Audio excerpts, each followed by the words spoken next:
প্রিয় দর্শক, আজকের বিষয় কেন বেশিরভাগ নারী অতৃপ্ত থেকে যান।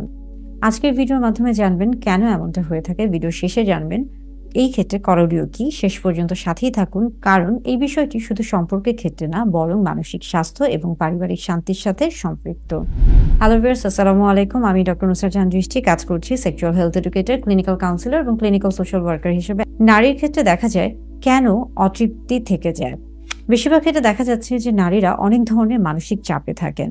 অনেক সময় কাজের চাপ, একাকিত্ব এবং ঘুমের ঘাটতি, বিশ্রামের অভাব সবকিছু মিলিয়ে তাদের মধ্যে একটা বিশাল ভারসাম্যহীনতা দেখা দিয়ে থাকে।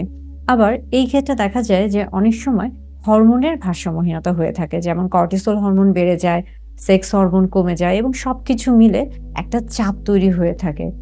এই ক্ষেত্রে বেশ কিছু ভুল ধারণা রয়েছে।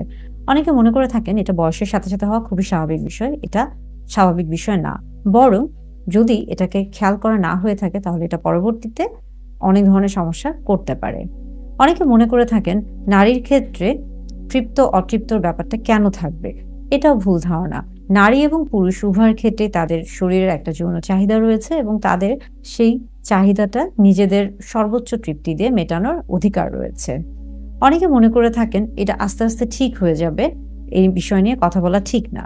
এমনটাও না। যখন এই জাতীয় কোনো সমস্যা খেয়াল করে থাকবেন তখন অবশ্যই যত দ্রুত সম্ভব আপনার সঙ্গীর সাথে খোলামেলা কথা বলার চেষ্টা করতে হবে এবং পরবর্তীতে যদি এই সমস্যার সমাধান না করা সম্ভব হয়ে থাকে তাহলে কিন্তু অনেক বড় ধরনের সমস্যা তৈরি হয়ে থাকবে।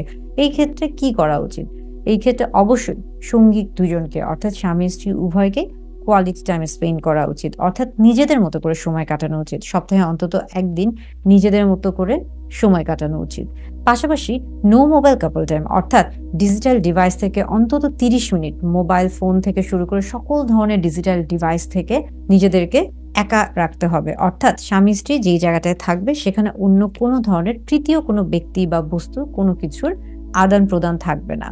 এবং এই ক্ষেত্রে কনসেন্টও খুবই গুরুত্বপূর্ণ একটা বিষয়, অর্থাৎ প্রত্যেকটা বিষয়ে সম্মতি থাকতে হবে দুজনের ক্ষেত্রে, স্বামী স্ত্রীর ক্ষেত্রে। অর্থাৎ এই ছোট ছোট বিষয়গুলোকে যদি খেয়াল করা হয়ে থাকে তাহলে খুব সহজেই নারীর যে অতৃপ্তি রয়েছিল সেটা খুব সহজেই মেটানো সম্ভব এবং একজন নারী খুব সহজেই সর্বোচ্চ যৌন তৃপ্তি লাভ করতে পারবেন।